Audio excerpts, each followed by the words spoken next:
Bismillah. Assalamualaikum warahmatullahi wabarakatuh. Alhamdulillahilladzi lam yattakhidh waladan wa lam yakul lahu syarikun fil mulk wa lam yakul lahu waliyyun minadh dhulli wa kabbirhu takbira.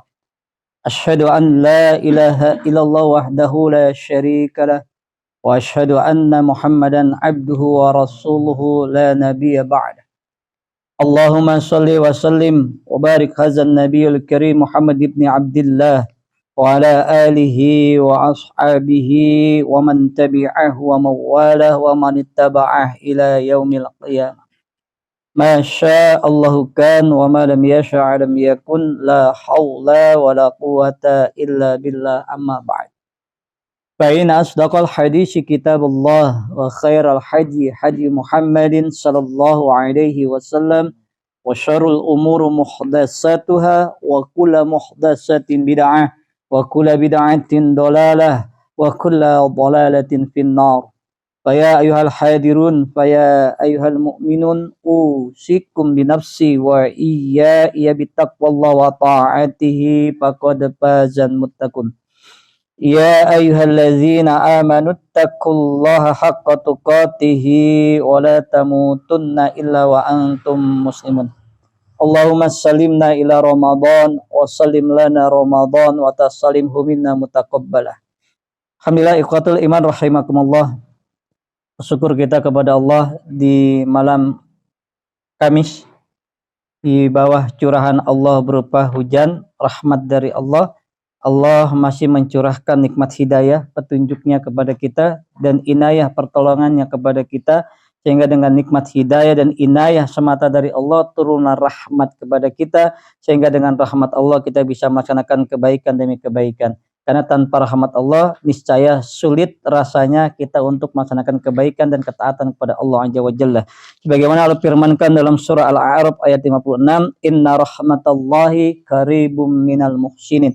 Sesungguhnya rahmat Allah itu amat sangat dekat kepada mereka yang berbuat kebaikan. Jadi kalau kita bisa sholat berjamaah, kita bisa datang ke majlis ta'lim, kita bisa bersilaturahim, kita bisa membaca Al-Quran, kita bisa puasa sunnah ini dan itu, maka semata-mata itu karena rahmat dari Allah Azza wa Jalla. Bukan karena kepintaran kita, bukan karena kekuatan fisik kita, bukan karena kedudukan pangkat kita, tapi semata-mata karena rahmat yang Allah berikan kepada kita.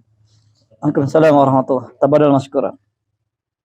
Ikhwatul iman rahimakumullah. Malam hari ini kita akan membahas kitab Durusu fi Syahri Nawaqidil Islam, yakni penjelasan tentang pembatal keislaman. Di awal-awal bab yang pertama, Syekh Muhammad bin Abdul Wahab mengingatkan kepada kita ada khamsatun min indillah, ada 5 hal pemberian dari Allah yang mesti kita jaga dengan sebaik-baiknya. Pertama, al-haya atau kehidupan. Karena hidup ini adalah modal terbesar dari Allah.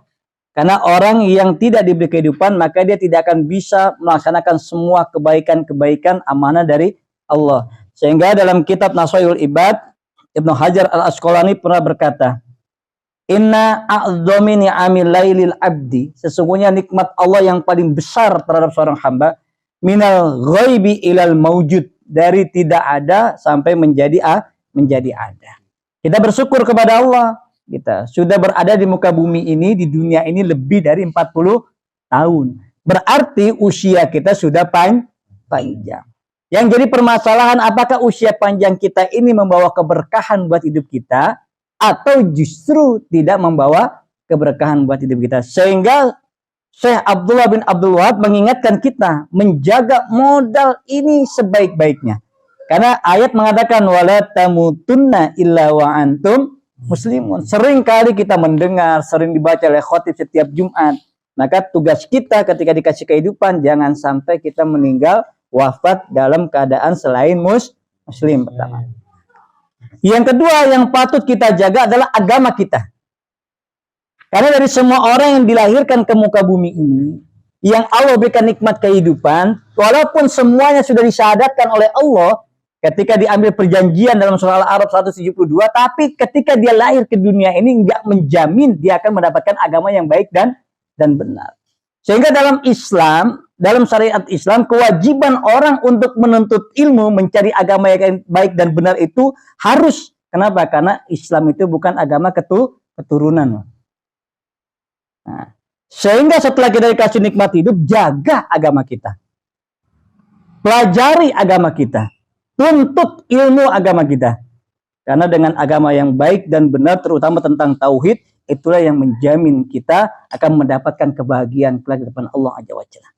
Sehingga wajar sahabat Abu Hurairah pernah bertanya kepada Rasulullah SAW, "Ya Rasulullah, man as'adun nas bisafa'atika yaumal qiyamah?" Ya Rasulullah, siapakah manusia yang paling bahagia, yang paling gembira, paling senang mendapatkan syafaat engkau pada hari kiamat? Qala, maka Nabi menjawab, as'adun nas bisyafa'ati yaumal qiyamah. Orang yang paling bahagia, paling senang, paling gembira mendapatkan syafaat kepada hari kiamat. Man qala la ilaha illallah khalisan min qalbi. Siapa yang ketika bisa mengucapkan kalimat la ilaha illallah ikhlas dari dasar hati. Enggak ada jaminan kita semua yang hadir di sini bisa mengucapkan kalimat itu ketika di akhir ayat. Sampai hadis mengatakan man akhiru kalamihi la ilaha illallah dakhalal. Itu tujuan. Jadi kita hidup ini tujuannya cuma surat Ali Imran 185. Waman juhjiha anin nar wa udkhilal jannah faqad faz. Itu aja.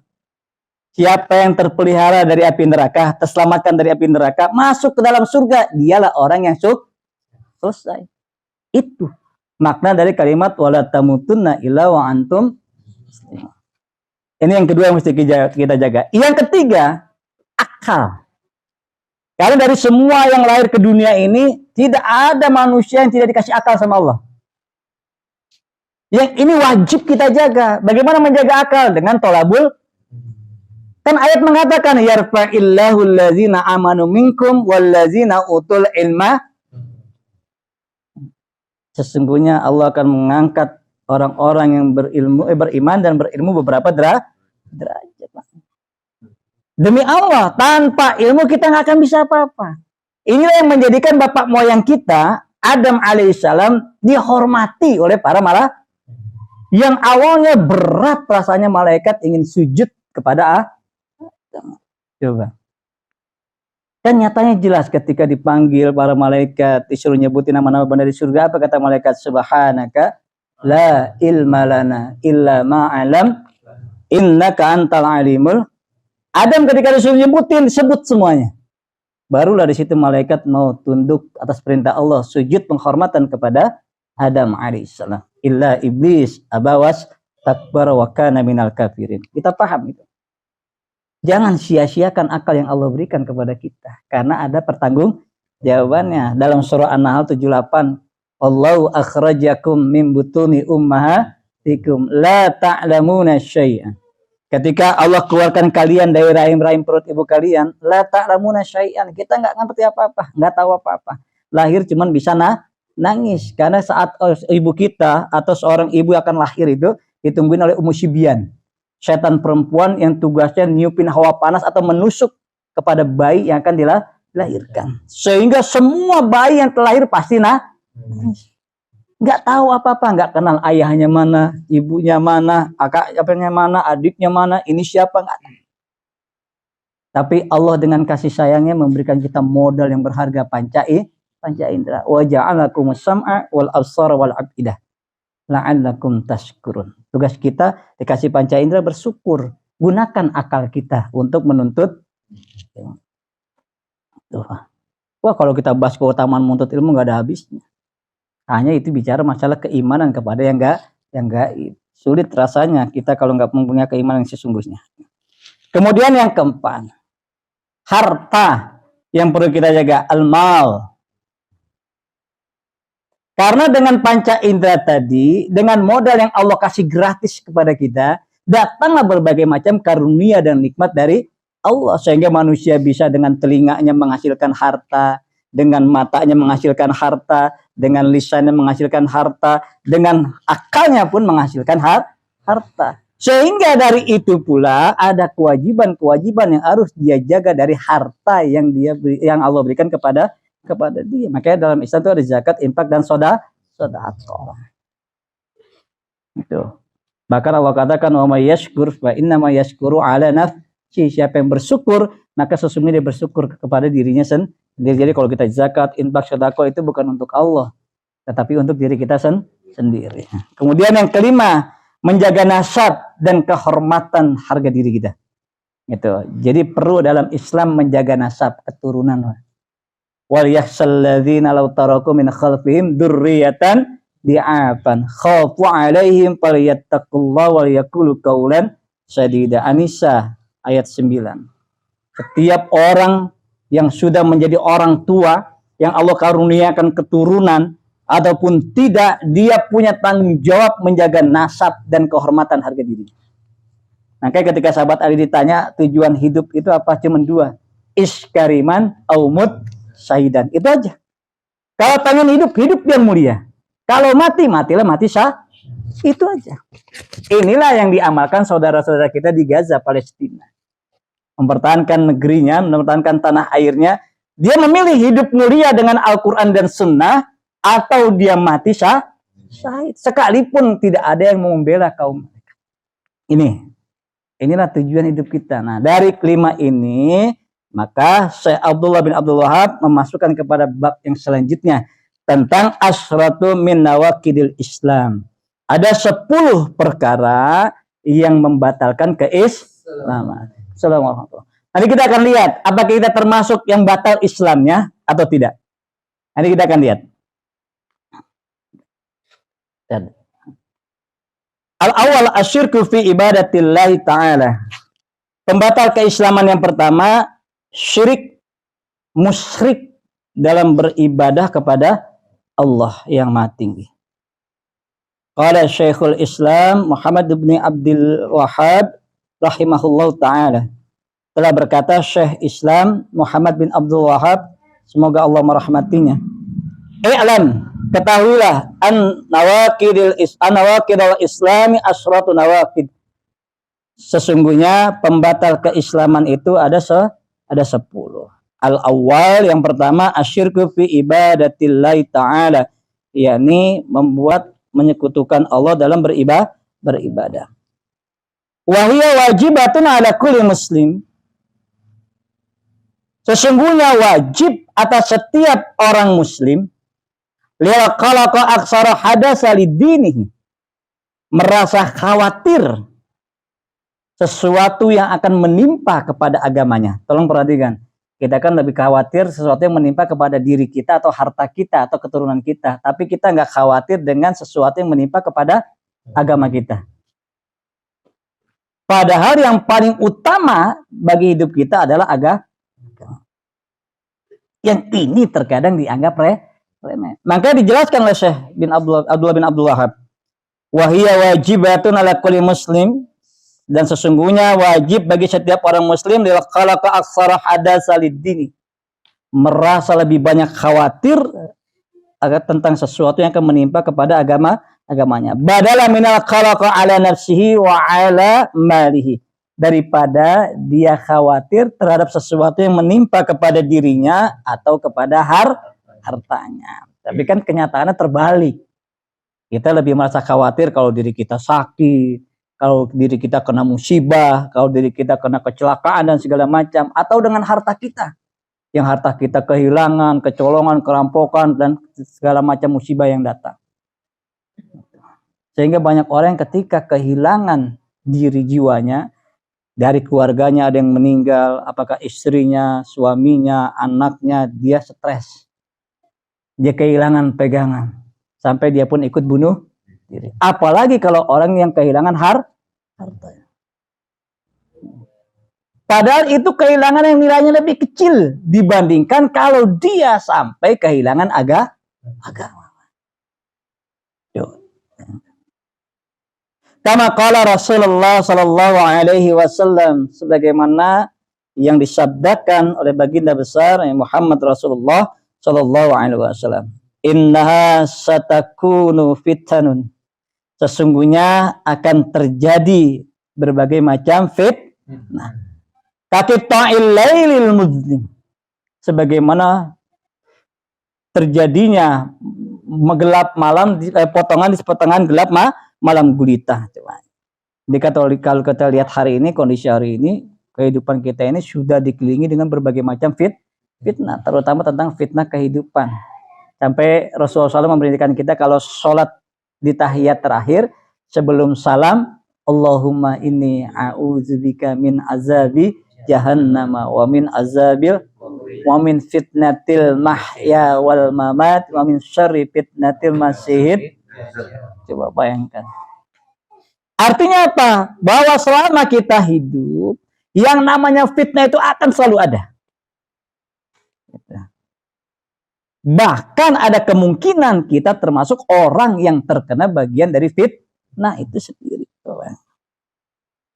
Bisa jadi dengan sebab fitnah itu menyebabkan kita pun sampai murtad, keluar dari agama karena nggak ada yang menjamin kita akan bisa wala tamutunna illa wa antum, kecuali orang yang istiqomah. Karena dalam beragama kepada Allah dibutuhkan cuma dua oleh ikhwan. Pertama adalah al-ikhlasu billah. Inti dari semua peribadahan kita adalah ikhlas. Coba surat Az-Zumar ayat 3 dibuka.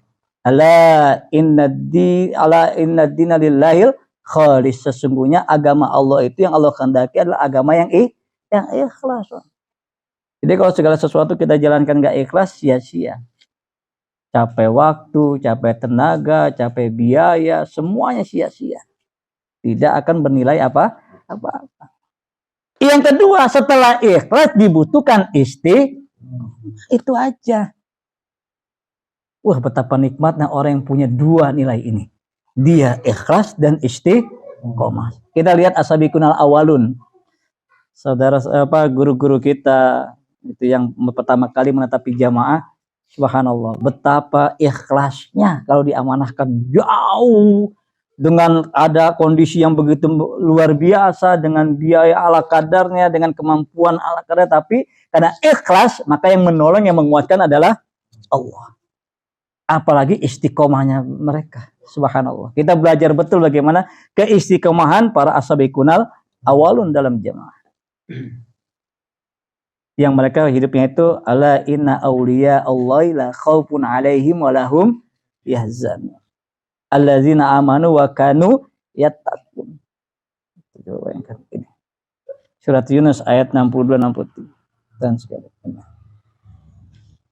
Jadi sepanjang kita hidup pasti yang namanya fitnah, apakah dalam diri kita, keluarga kita, masyarakat kita, harta kita, atau dunia kita, pasti akan terjadi selama kita hidup.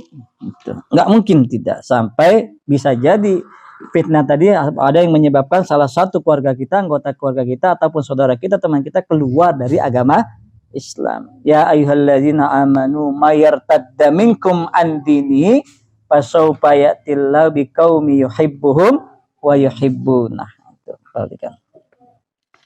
Kemudian bagaimana terjadinya fitnah itu? Yusbihur rajulu fiha mu'minan wa yumsi kafiran. Pada pagi hari seseorang itu dalam kondisi beriman, tapi sore hari dia bisa menjadi kafir. Coba bayangkan. Subuh rajin dia ke masjid, ada yang sodako. Ketika sudah menjelang sore, mulai dia lebih banyak mengejar dunia daripada mengejar kepada Allah. Ini yang disebut dengan fitnah. Namanya malam gelap gulita, tidak bisa terlihat, meraba-raba mana antara baik, mana buruk. Ujian. Nah, ketika turun hadis ini, maka perintah bagi orang-orang yang tidak ingin terkena fitnah supaya pagi hari tetap beriman, sore tetap beriman. Karena pada kalimat hadis selanjutnya wa yumsi mu'minan wa yusbihu kafiran. Ada yang sorenya dia beriman tapi pagi-pagi dia menjadi kafir. Sorenya merajin ibadah segala macam, subuhnya kesiangan. Inilah yang disebut keimanan akhir zaman seperti kulit bawang, tipis.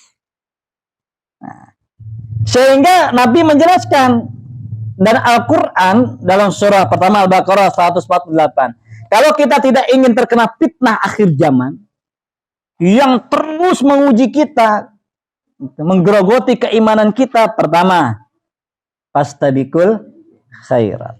Al-Baqarah 148. Siapa yang nggak rajin fastabiqul khairat pasti terlindas keimanannya.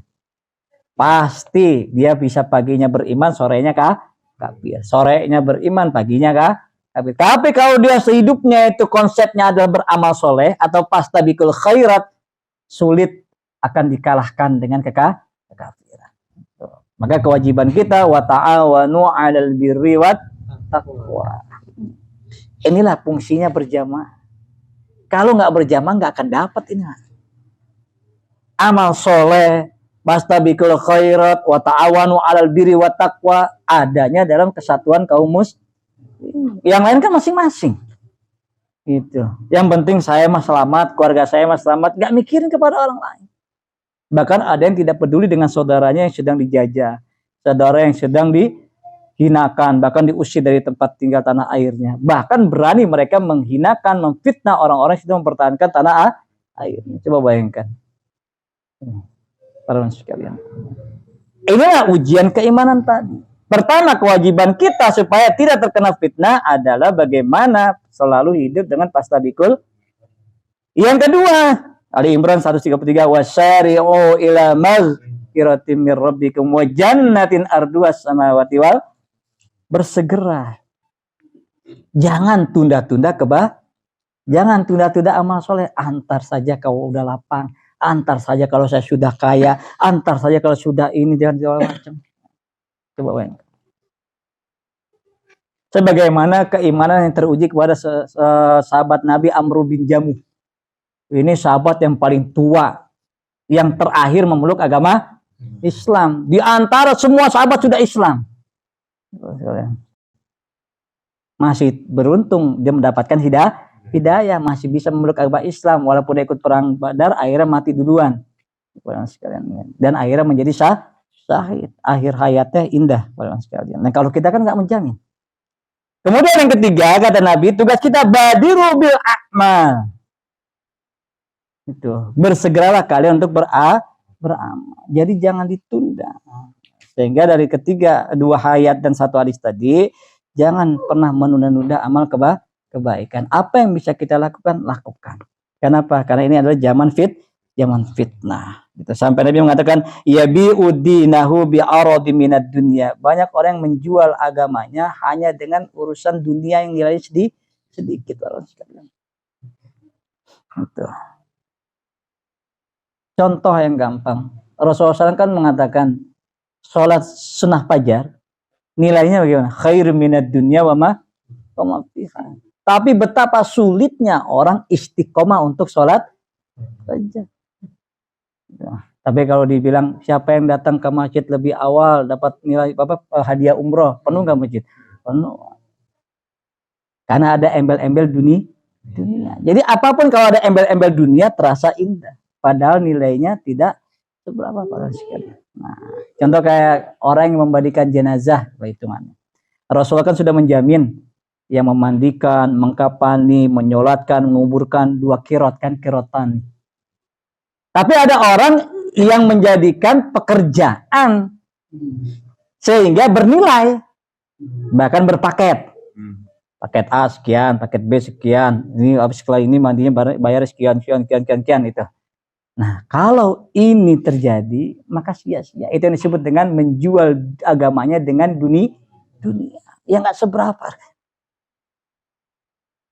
Kalau dikasih 2 juta, dia ngurusin jenazah, habis. Jadi kotoran, selesai. Pahala nggak dapat kan gitu. Tapi kalau ada gunung emas, nah, dia bertahan dengan keikhlasannya. Hatta yudrikal maut, sampai menjemput kematian, sampai ketemu dengan Allah, itu menjadi pahala yang begitu luar biasa. 2 kirot emas, 2 gunung emas. Sepanjang kita hidup juga nggak bisa ngumpulin 2 gunung emas. Tapi dengan cara bagaimana keikhlasan memandikan, mengapani, menyolatkan, sampai menguburkan saudara kita yang meninggal, dikasih hadiah oleh Rasulullah 2 gunung emas. Kalau seandainya boleh dihargai, mungkin Allah yarham ayanda kami termasuk orang kaya, Pak. Itu paling banyak memandikan jenazah. Ini itu. Inilah pembelajaran buat kita betapa besarnya nilai ikhlas itu. Kita lanjut. Lidzalika Khalilullah wa Habibullah wa Nabiyullah Ibrahim alaihissalam yusalli li rabbih. Karena yang demikian itulah pentingnya urusan ini. Kekasih Allah, orang yang dicintai oleh Allah, Nabiullah Ibrahim alaihissalam berdoa kepada Rabbnya. Coba. Kalau kita bicara Nabi Ibrahim kan dalam surah An-Nisa 125, wattakhadha Ibrahimu khalila. Aku jadikan Ibrahim sebagai kekasih. Kalau kekasih itu orang yang paling dekat dengan Allah. Apapun yang dipinta dikasih oleh Allah Azza wa Jalla. Doanya pasti ijabah. Sehingga sampai Ibrahim berdoa kalau urusan tentang kemusyrikan. Ada yang bisa baca ayatnya? Ayo, silakan. Ada yang mau baca? Iya. Ini ayat udah ada tuh.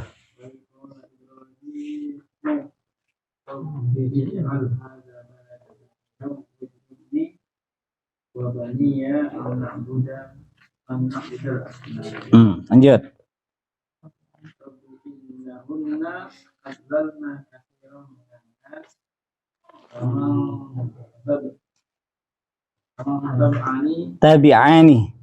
Tabi'ani fa innahu minni wa man asani fa innahu ghafurur rahim. Coba.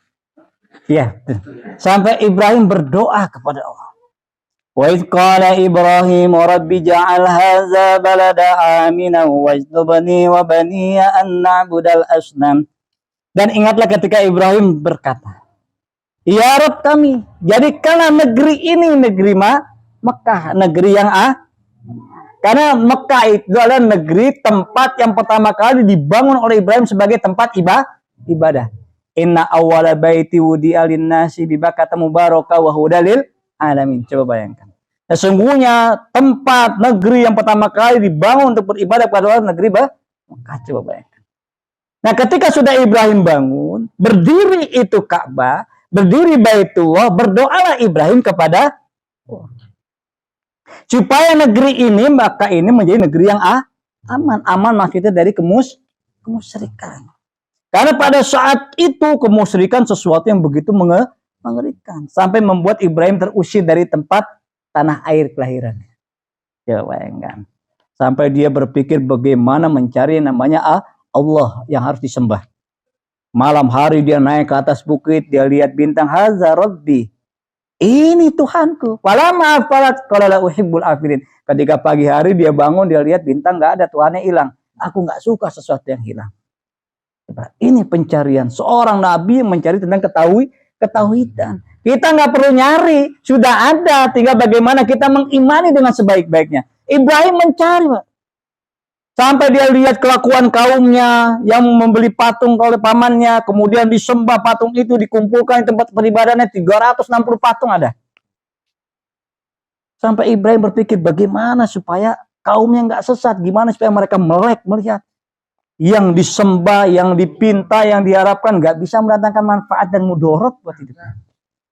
Sampai Ibrahim kesal ketika kaumnya melaksanakan perayaan hari jadinya, ketika dia pura-pura sakit, dia datang membawa kampak ke tempat peribadahan, dihancurkan semua patung, kecuali patung yang paling besar. Kampaknya dititipin tuh ke patung.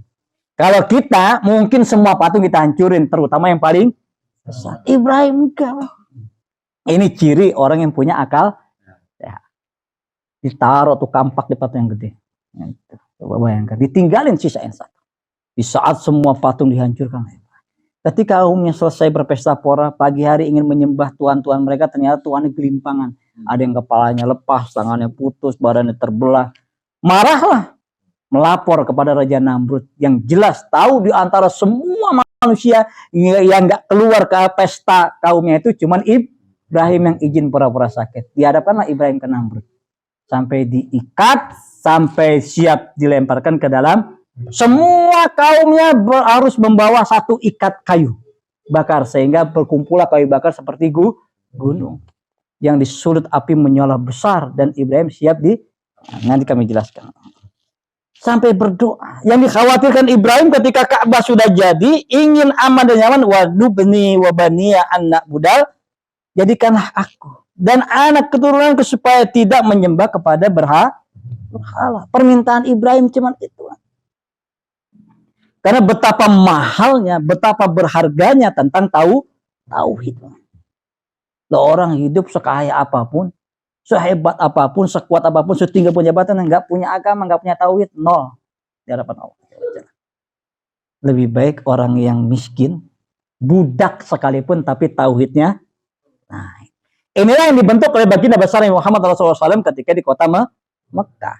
13 tahun bagaimana membentuk akidah kaum muslimin, terutama terlebih lagi saat itu Islam awalnya adalah orang-orang lemah, para budak yang ujiannya begitu luar biasa, yang nggak pernah kita dapatin ujian itu. Ujian kita ringan, hujan suruh ke masjid nggak mau, rusuh di rumah aja. Gitu. Bangun sholat subuh berat, dingin. Puasa sunnah ini itu, aduh, kayak susah kalau puasa sunnah. Padahal cuma diperintahkan sebulan minimal 3 kali kan gitu. Bisa bagus naikin dikit. Gitu Senin Kamis. Bisa lagi. Daud alaihissalam. Ya. Loh, para nabi yang jelas-jelas dijamin surga masih mengamalkan itu. Loh, kita nggak ada jaminan surga kok malas. Rabbi innahuna adlalna katsiran minan nas. Rabb, sesungguhnya banyak di antara manusia yang disesatkan karena menyembah paman tabi'ani, maka barang siapa yang ikut kepadaku fa innahu minni, maka dia golongan aku. Wa man asani, dan barang siapa yang mengasihi aku fa innahu ghafurur, karena sesungguhnya engkau Maha Pengampun lagi Maha Penyayang. Nah, fitnah terbesar dari ayat ini adalah fitnah kemusyrikan. Orang kalau sudah musyrik itu pasti tertutup hidayah. Tertutuplah bagaimana Allah membuka hatinya. Maka disebut summum bukmun yung pahum layak. Al-Quran mengatakan dalam ayat lain layar ji'u. Susah. Kalau sudah Allah kunci mati, telinganya, matanya, hatinya, nggak ada yang bisa buka. Kecuali sekalipun semua manusia ingin menunjukkan dia ke jalan Allah, semua berkumpul, semua bergabung, orang-orang yang alim segala macam kata Allah sesat. Maka kita bersyukur dapat hidayah dari Allah, dapat inayah dari Allah, perlu dirawat, dijaga. Dengan apa ya? Dengan taklim. Gak bisa mendapatkan itu tanpa adanya menuntut. Nah, para sahabat buktinya apa? Ketika sudah Islam, menyatakan keislaman kepada Rasulullah, selesai? Enggak. Mereka taklim, mereka menuntut ilmu di rumah Arqam bin Arqam. Sampai naik di atas bukit karena khawatir dikejar, dibunuh oleh orang-orang Kalau kita taklim gak ada yang ngejar-ngejar. Nggak ada yang mau bunuh kita. Taklim dapat makan, taklim dapat minum, dapat kopi, dapat ini. Pada males gitu. Nah, zaman Nabi nggak ada taklim kayak gini mah.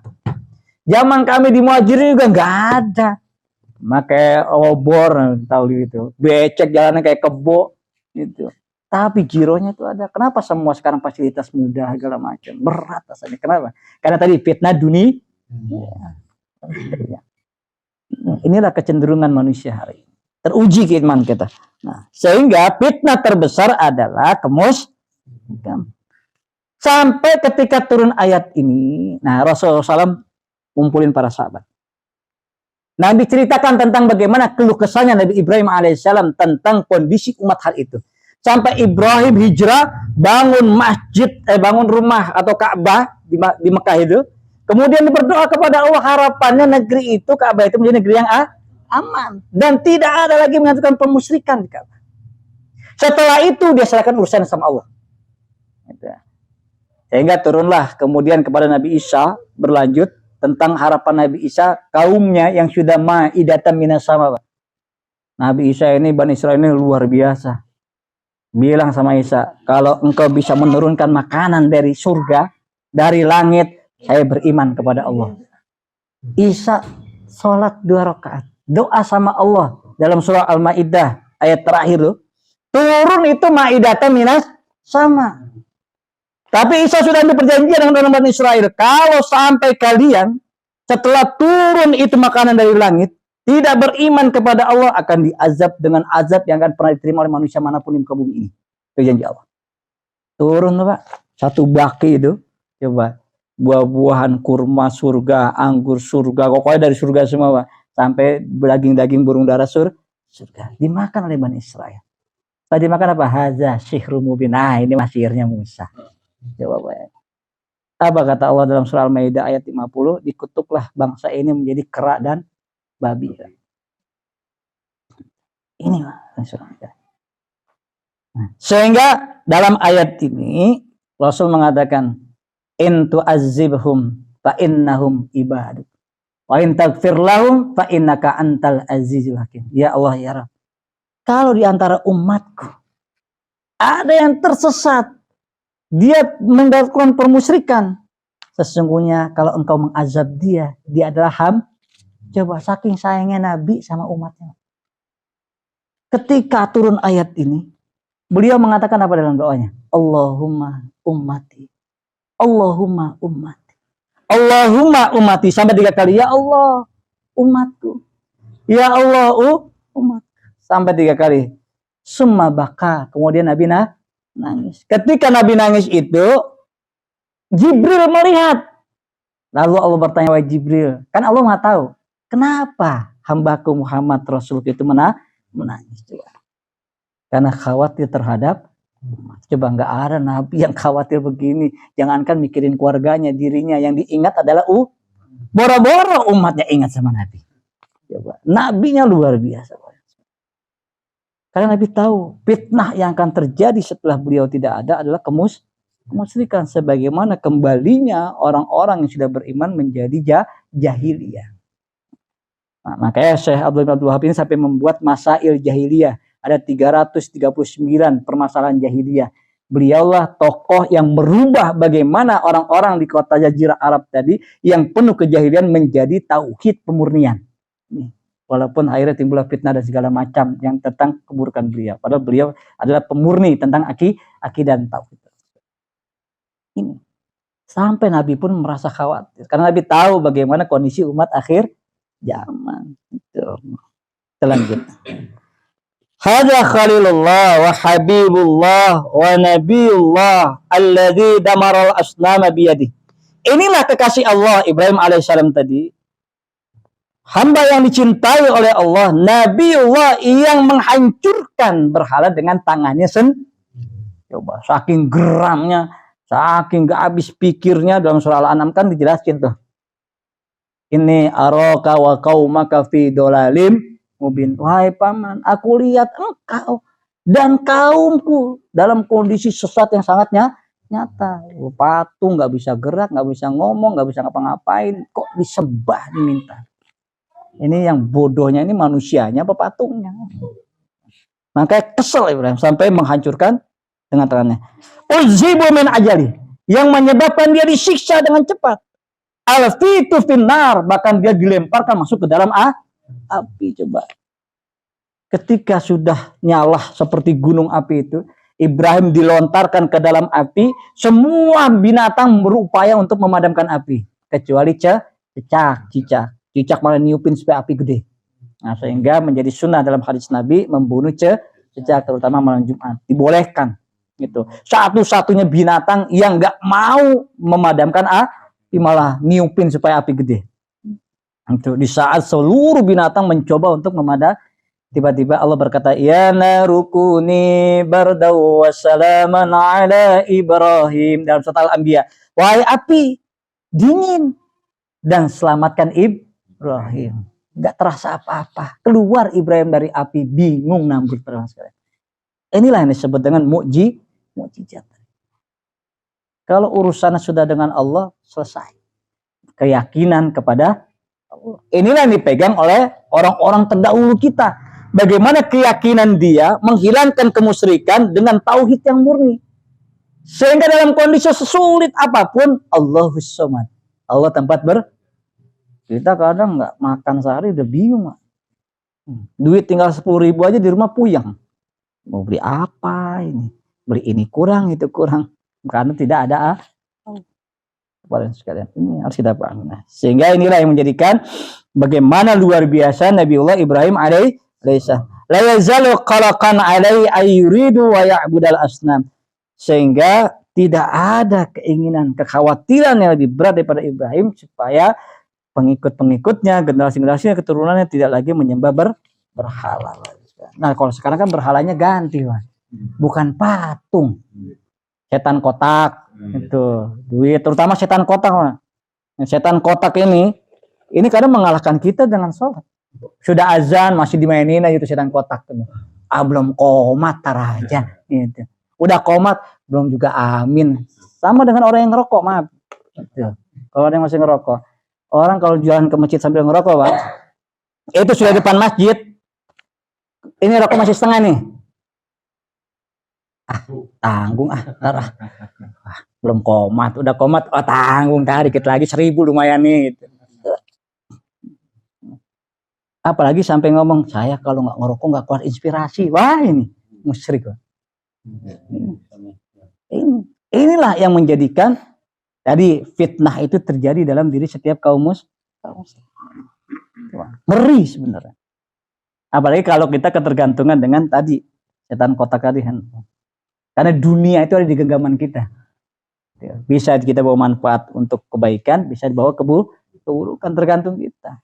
Dipasang alarm jam 2, jam setengah 3, jam 3, bunyi alarmnya. Tapi bangun nggak? Ya, digebuk lagi handphonenya. Tidur lagi. Ya. Kembali kepada pribadi kita masing-masing. Maka inilah yang disebut dengan bagaimana semakin akhir zaman fitnah itu semakin terbuka. Selama kita hidup, fitnah itu akan datang kepada kita. Tergantung dari kekuatan iman masing-masing. Gitu. Karena kan dalam surah Al-Ankabut ayat 2. Hasyiban nas ayutraku ayyakulu amana wa hum la yuftanun. Apakah manusia mengira ketika mereka mengatakan aku beriman kepada Allah sedangkan mereka tidak diuji lagi. Konsekuensinya orang yang beriman kepada Allah harus siap menerima ujian. Ujian itu datang tergantung kualitas iman. Dan ingat, setan itu yang paling ahli tentang manusia. Dari sejak Adam diciptakan ditangguhkan matinya sampai hari kiamat. Tahu persis bagaimana kelemahan bapak moyangnya, apalagi cuma anak keturunannya. Gitu. Kalau nggak bisa lewat harta, lewat tahta. Nggak bisa lewat tahta, lewat wanita. Kelar udah manusia. Itu aja prinsipnya. Sehingga dalam kalimat selanjutnya, li'annal ladzina ya'budunal asnam hum minan nas. Karena sesungguhnya orang-orang yang menyembah kepada patung, mereka adalah golongan manusia. Awil bashar atau makhluk ladaihimul aqlu wal ukul, yang diberikan akal dan pikiran. Coba. Yang menjadikan kita lebih utama, lebih mulia dari makhluk lain apa? Akal. Nggak ada yang lainnya. Akal. Tapi ada kalanya manusia dengan akal dia tidak digunakan. Sehingga posisi dia menjadi lebih rendah. Maka dijelaskan, karena yang menyembah berhala tadi justru manusia atau makhluk yang dengannya Allah karuniakan akal dan walakin ukulahum wa afkarahum la yanfa'uhum. Akan tetapi akal dan pikiran mereka tidak bermanfaat, nggak bisa digunakan, nggak difungsikan sesuai dengan fungsinya. Coba bayangkan. Hati-hati. Kama qala Allah azza wa jalla, sebagaimana firman Allah azza wa jalla. Walaqad dara'na li jahannama katsiran minal jinni wal ins. Lahum qulubun la yafqahuna biha wa lahum a'yunun la yubsiruna biha wa lahum azanun la yasma'una biha. Ulaika kal an'ami bal hum adall. Ulaika humul ghafilun. Coba. Sungguh kata Allah, akan kami penuhi neraka jahanam itu dengan kebanyakan dari bangsa jin dan kenapa? Mereka punya hati, tapi hatinya enggak dipakai untuk memahami, mengimani ayat-ayat Allah. Mereka punya mata, penglihatan, tapi tidak digunakan untuk melihat ayat-ayat tanda-tanda kekuasaan. Mereka punya telinga, tapi tidak digunakan untuk mendengar tanda ayat-ayat. Mereka itulah seperti binatang ternak, bahkan lebih sesat lagi dari binatang. Mereka itulah orang-orang yang lalai. Coba, Pak. Sehingga dari ayat ini, pertama kita harus pahami, Panca indera itu adalah modal utama dan pertama yang berharga bagi manusia. Kita harus paham, Mbak. Sekaya apapun kita, kalau salah satu panca indera kita hilang, nggak nikmat. Punya istri cantik kayak Tamar Blesinski, matanya buta kita. Apa yang dilihat? Yang lihat orang lain. Punya mobil mewah-mewah, tapi matanya buta, ya nggak kepake mobilnya. Inilah bukti kalau panca indera dari Allah itu lebih berharga. Sehingga dari hal inilah jangan sampai kita manusia yang hardolin. Tahu hardolin, Pak? Dahar modal lin. Itu kan tugasnya binatang ya. Binatang kan kerjanya cuma makan, buang hajat, sama main-main. Nah, dalam surah Al-Mu'minun ayat 115 Allah mengingatkan kita. Apa syibtum annama khalaqnakum abasaw wa annakum ilaina la turja'un. Apakah manusia mengira ketika kami menciptakan mereka hanya untuk bermain-main saja? Sesungguhnya kamu semuanya akan dikembalikan kepadaku, kata Allah. Nah, kita punya tugas ketika Allah ciptakan kita. Apa tugasnya? Wa ma khalaqtul jinna wal insa illa liya ibadah. Sampai kapan ibadah kita? Al-Hijr 99. Wa'bud rabbaka hatta ya'tiyakal. Sampai mati, Pak. Ibadah kita kepada Allah Azza wa Jalla. Sehingga jelas ayat ini menegaskan kepada kita. Pertama, jangan menjadi orang lalai. Karena orang lalai itu tandanya apa? Tadi dijelaskan. Punya hati, hatinya nggak bermanfaat. Punya mata, matanya nggak bisa melihat kebaikan dan keburukan. Punya telinga, nggak bisa mendengar mana yang baik, mana yang... Itu aja konsepnya. Maka kalau ada manusia yang hidup seperti ini, nggak jauh beda dia hidup seperti binatang, para ibu sekalian. Nah, sehingga ketika turun ayat ini, Ibnu Katsir menjelaskan, dia tidak berupaya ketika Allah sudah memberikan panca indera yang sempurna. Laqad khalaqnal insana fi ahsani taqwim. Surat At-Tin menandakan kita ini makhluk yang paling sempurna. Tapi panca inderanya itu tidak digunakan untuk mencari hidayah. Nah, karena hidayah inilah nanti yang menentukan hidup kita, menentukan bagaimana tauhid kita, menentukan bagaimana ibadah kita kepada Allah. Jelas pamannya Nabi yang merawat, menjaga, membesarkan, mendidik, membela, melindungi, bahkan menjadikan jiwanya sebagai taruhannya sampai akhir hayatnya, nggak ada jaminan ikut mendapatkan hidayah dari Allah. Al-Qasas 56. Innaka la tahdi man ahbabta walakinna Allah yahdi may yasha wa huwa a'lamu bil muhtadin. Jadi jangan dikira kalau hidayah ini akan terus ada dalam diri kita kalau kita tidak tadi bagaimana merawat, menjaga hidayah itu dengan panca indera kita. Nah, taklim seperti ini salah satunya bagaimana merawat hidayah. Yang namanya hati itu kan ia mukalibal, itu dalam kalimat bawahnya nanti. Bagaimana Rasulullah sendiri saja masih doa sama Allah untuk supaya hatinya tetap dalam agama. Ini doa yang paling banyak dibaca oleh Nabi. Jadi Nabi kalau sujud itu pasti membaca ya mukallibal qulub sabit qalbi ala dini. Itu. Karena seorang sahabat nanya kepada Ummu Salamah, istri baginda besar Muhammad Rasulullah SAW, doa apa yang paling banyak dibaca oleh Nabi ketika ada di sisimu, ketika beliau sedang sholat? Maka Ummu Salamah bertanya kepada Rasulullah SAW, ya Rasulullah, mala aksara du'aika ya mukallibal qulub. Ya Rasulullah, doa apa yang paling banyak engkau baca? Apakah ya mukallibal qulub? Maka Nabi menjawab, ya Ummu Salamah, innahu laisa adamiyun illa wa qalbuhu baina usbaini min asabihillah. Wahai Ummu Salamah, sesungguhnya tidak ada satupun anak keturunan Adam melainkan antara hati dia ada di antara dua ruas jari Allah. Wa man syaa aqama. Kalau Allah berkehendak akan meneguhkan istiqomahkan diri dia.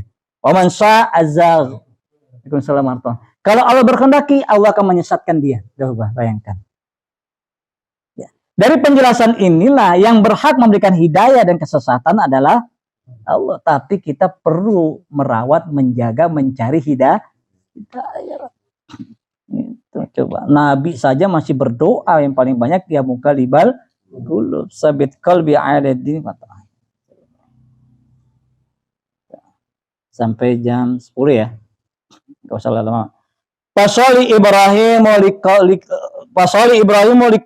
liqawiyahu Allahu bid-din tauhid. Kemudian Ibrahim berdoa kepada Allah agar dikuatkan di dalam agama tauhid. Wa kadzalika fa'ala Nabi Muhammadin sallallahu alaihi wasallam. Demikian juga apa yang dilakukan oleh Nabi Muhammad sallallahu alaihi wasallam. Akmalur rajulun imanan. Seseorang yang imannya paling sempurna, wa tauhidan, dan tauhidnya paling baik. Taqalaqa ala nafsika aidan. Beliau pun khawatir akan dirinya tentang kemusyrikan. Coba Rasulullah SAW aja khawatir, padahal sempurna imannya, tauhidnya paling baik, lurus dan benar, tapi ada rasa khawatir. Loh, kalau kita bukan nabi, bukan rasul, nggak ada jaminan surga, nggak pernah khawatir dengan tauhid kita, ada masalah dengan iman kita. Pada Allah Azza wa Jalla, sampai beliau berdoa kepada Allah. Apa doanya? Ya muqallibal qulub sabit qalbi ala din. Fataqulu lahu Aisyah ummul mukminin, sampai bertanyalah kepada Rasulullah SAW, Aisyah ummul mukminin. Tahafu ala nafsika ya Rasulullah. Apakah engkau khawatir dengan dirimu sendiri ya Rasulullah? Coba. Saking seringnya Aisyah mendengar Nabi membaca doa ya muqallibal, seolah-olah Nabi merasa khawatir terhadap dirinya sendiri. Padahal kalau kita bicara diri kan Nabi nggak perlu khawatir. Kan dalam surah Al-Fat ayat 2 ayat 3, liyaghfirallahu ma taqaddamat min dzambi wa ma ta'akhkhar. Allah sudah mengampunkan dosanya yang lalu dan yang akan, dan tidak akan pernah dibuka pintu surga sebelum dibuka kuncinya oleh Rasulullah. Coba bayangkan. Tapi beliau masih merasa khawatir tentang urusan ini, tentang urusan kemusyrikan. Coba sekalian. Loh, kita mana pernah merasa begini?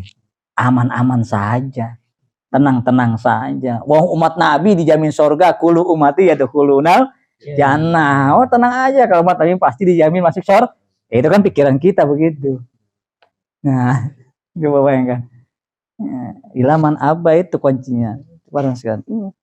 Sampai Nabi sendiri berdoa, wahai Zat yang membolak-balikan hati, tetapkan hatiku dalam agama. Coba bayangkan, coba. Sampai Aisyah bertanya, takhafu ala nafsika ya Rasulullah, apakah engkau merasa khawatir dengan dirimu sendiri ya Rasulullah?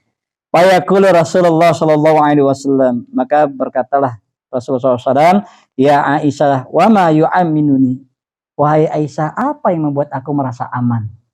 Coba. Wa qulubul ibadi bainal usbi'aini min asabi'ur rahman. Sedangkan hati seseorang hamba itu ada di antara dua ruas jari Allah. Makanya gampang iman, gampang kafir, gampang taat, kadang malas. Ini makanya al-imanu yazidu wayan kus. Iman itu kadang naik dengan apa? Amal soleh kadang lemah. Ini dialamin bukan sama kita. Abu Bakar di hadapan para sahabat, ya Rasulullah, aku ingin berkeluh kesah kepadamu. Nabi tanya, tentang apa wahai Abu Bakar? Apa yang ingin kau keluh kesahkan kepadaku? Demi Allah ya Rasulullah, ketika aku ada duduk bersama dengan engkau di majlismu, sorga itu seolah-olah terlihat jelas. Dan seolah-olah aku dekat dengan sorga dan aku semangat untuk beribadah. Coba bayangkan, Abu Bakar yang imannya kalau ditimbang semua manusia, diadu sama iman Abu Bakar masih menang. Tapi beliau merasakan ketika dekat dengan Nabi ini, di majlis taklim, girohnya naik, semangat ibadahnya naik, sorga kelihatan seolah-olah deh. Tapi ketika kami tidak dekat dengan engkau tidak ada di antara kami, kok surga nggak kelihatan ya Rasulullah? Jauh rasanya, malas kami beribadah. Coba bayangkan. Itu Abu Bakar yang pernah bertemu dengan hidup bersama Lah kita nggak pernah ketemu Nabi, nggak pernah hidup sama Nabi, mimpi aja nggak pernah. Bayangin kayak gimana coba rasanya. Sampai Abu Umar mengatakan, ya Rasulullah, apa yang disampaikan Abu Bakar persis sama apa yang aku rasakan. Coba. Utsman mengaminkan, Ali mengaminkan. Coba para teman sekalian, ini kita bisa betapa dahsyatnya hal ini. Sampai Nabi katakan, kalau kalian mendapati kondisi yang demikian, kondisi ketika iman kita turun, sulit untuk beribadah, malas rasanya, surga nggak kelihatan. Apa kata Nabi? Aksiru min qauli la ilah. Berbanyak oleh kalian mengucapkan kalimat la ilah. Nah, itu charger keimanan para teman sekalian. Inilah kalimat yang dibaca ketika perang Badar, kalimat yang dibaca ketika perang Uhud, kalimat yang dibaca dalam setiap peperangan kaum muslimin yang menjadikan pertolongan Allah datang. Padahal jumlahnya saat itu kaum muslimin sangat sedikit. Yang kita cari biiznillah, bagaimana datangnya pertolongan Allah para sekalian ini. Sehingga hal ini menjelaskan, pertama, Allah yang berhak menguasai hati setiap manusia. Jadi nggak ada yang pernah bisa manusia menguasai hati manusia. Allah yang punya. Karena Allah lah yang menjadikan letak hati seorang hamba di antara dua ruas jari. Kapanpun Allah inginkan dia dapat hidayah, dapat. Kapanpun Allah ingin dia sesatkan, akan sesat. Tergantung bagaimana hambanya itu mau tidaknya mendekatkan diri kepada Allah. Yang kedua, Rasulullah SAW memerintahkan kepada umatnya untuk sering-sering membaca doa ini. Karena beliau pun merasa khawatir. Kalau urusan hati kan gak ada yang bisa menolong kecuali diri kita sendiri. Maka perbanyaklah doa ini sebagaimana diamalkan oleh baginda besar Muhammad Rasulullah SAW. Terutama ketika sujud. Maka kata Nabi, sedekat-dekat seseorang dengan Allah, hambaku dengan Allah adalah ketika sedang sujud. Ta'aksirud doa, maka perbanyaklah doa. Jadi jangan buru-buru kalau sujud, Pak. Nikmatin betul. Sisakan waktu sedikit untuk menambah doa selain doa sujud, para sekalian. Nah, nggak ada kali dia sujud terakhir. Mau sujud pertama, kedua, ketiga, keempat, ataupun terakhir. Nah, keumuman kita di sujud terakhir. Nggak ada perintahnya, hadisnya nggak mengatakan sujud terakhir. Mau sujud awal, bahkan dalam hadis tentang sholat, antara ruku Nabi, sujud Nabi semuanya sama waktu lamanya. Gitu. Jadi nggak ada keistimewaan antara 1, 2 sampai terakhir, nggak ada. Gitu. Jadi mau di awal silakan, di rakaat kedua silakan, terakhir silakan. Tapi jangan mengkhususkan hanya di sujud nggak ada dalilnya tuh. Nanti jadi bid'ah kita. Gitu. Jadi yang ketiga, dari doa Nabi ini mengajarkan kepada kita bahwa dalam berbuat amalan itu yang penting adalah istiqomah. Apa itu istiqomah? Adwamuha wa inqal. Engkau kerjakan terus-menerus walaupun sedih. Nah, dalam Islam artinya yang dibutuhkan kualitas, bukan kuantitas. Nabi nggak butuh umatnya banyak. Sedikit asal berkualitas, menang perang. Banyak buat apa kalau munafik semua? Malah bikin ribet dalam Islam. Gitu. Inilah bagaimana menjelaskan dalam konteks kekinian bahwa dalam beribadah itu, dalam beramal itu yang penting adalah istiqomah. Nah. Kemudian yang keempat, rahmat Allah yang paling besar yang diberikan terhadap seorang hamba ketika Allah memberikan rasa istiqomah. Nggak ada lagi Pak nikmat yang paling besar. Berjamaah kalau nggak istiqomah gugur. Gitu. Beribadah kepada Allah nggak istiqomah, setan temannya. Gitu. Kemudian yang terakhir, bahwa hati manusia adalah sumber segala sesuatu.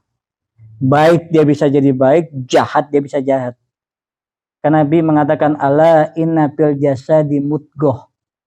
Ketahuilah sesungguhnya dalam diri manusia ada segumpal darah. Idza saluhat saluhat jasad kullu. Apabila segumpal darah itu baik, baik seluruh anggota tubuhnya. Fa idza fasadat jasad kullu. Kalau segumpal darah itu buruk, jelek, maka buruk dan jelek seluruh anggota tubuhnya. Ala wahyal qalbu. Ketahuilah sesungguhnya itu adalah hati.